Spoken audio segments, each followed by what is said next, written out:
आज रुद्राभिषेक करते हुए जब वीडियो मैंने डाला तो तमाम लोग, जिसमें खासतौर पर मुस्लिम समाज और कुछ क्रिश्चियन समाज के लोग थे, उन्होंने ये सवाल पूछा कि आपने शिवलिंग पर इतना दूध बर्बाद क्यों कर दिया।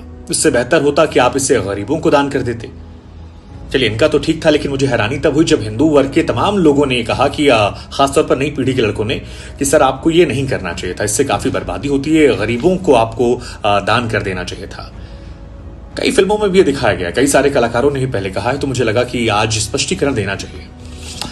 वैज्ञानिक दृष्टिकोण से और धार्मिक दृष्टिकोण से मैं बात रखूं उससे पहले एक दो सवाल मैं आप लोगों से पूछना चाहूंगा। आपसे कभी किसी ने पूछा कि आप अपने बच्चों पर या माता पिता पर कितना पैसा खर्च करते हैं और क्यों खर्च करते हैं? नहीं पूछा ना। तो भगवान शिव हमारे आराध्य हैं, अपनी कमाई का अगर कोई हिस्सा उन पर खर्च कर रहे हैं तो आप सवाल पूछने वाले कौन होते हैं? और ये जो गरीबों वाले ज्ञान वाली बात है ना, ये आपको मजार पर चादर चढ़ाते वक्त नहीं आती, या चर्च में जो मोमबत्ती लगाते हैं, आप कभी आपने सोचा कि वो मोमबत्ती किसी गरीब की झोपड़ी में लगाकर उसको रोशन कर दें? नहीं ना।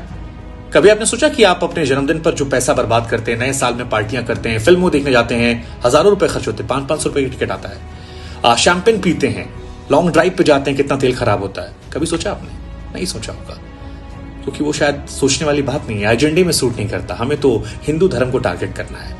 चलिए ठीक है, अब आते हैं धार्मिक और वैज्ञानिक दृष्टिकोण पर। विष्णु पुराण की माने तो भगवान शिव ने समुद्र मंथन के दौरान जब विष को ग्रहण करना शुरू किया तो उनका शरीर तपने लगा। देवताओं ने पानी पिलाया, असर नहीं किया। इसके बाद दुग्धाभिषेक करवाया गया, भगवान को राहत मिली, और तभी से यह मान्यता है कि दूध चढ़ाने से भगवान शिव प्रसन्न होते हैं और हम जैसे भक्त दुग्धाभिषेक करवाते हैं। खैर, इससे आपको क्या लेना देना। इसके अलावा क्या आप जानते हैं कि ज्यादातर शिवलिंग जो हमारे हैं वो नदियों के पास, कुएं के पास या समुद्र के पास हैं? क्यों? क्योंकि ऋषि मुनियों ने व्यवस्था की थी कि जब दुग्धाभिषेक करेंगे तो उसे इकट्ठा कर लिया जाएगा और उसे या तो गरीबों में दूध को बांट दिया जाएगा या फिर उसका चरणामृत बनाकर भक्तों में बांट दिया जाएगा। हाँ, ये सच है कि आक्रांताओं के आक्रमण करने के बाद कुरीतियां बदले वक्त में बदली, लेकिन धार्मिक मान्यता यही है। वैज्ञानिक दृष्टिकोण से क्या आप जानते हैं कि ज्यादातर शिवलिंग वहां पर है, खासतौर पर ज्योतिर्लिंग, जहां रेडियो एक्टिव एलिमेंट निकलते हैं और दूध, धतूरा या बेलपत्र चढ़ाने से उन्हें वो सोख लेते हैं। आपको नहीं पता होगा। खैर, एक और बात बता दूं आपको मैं कि हिंदुस्तान वो देश है जो कृषि प्रधान देश है। यहाँ पर कभी भी खाने पीने या दूध के सामान की कमी नहीं थी। क्या जाने वो लोग जो अरब में रहते थे, जहां पानी भी नहीं मिलता।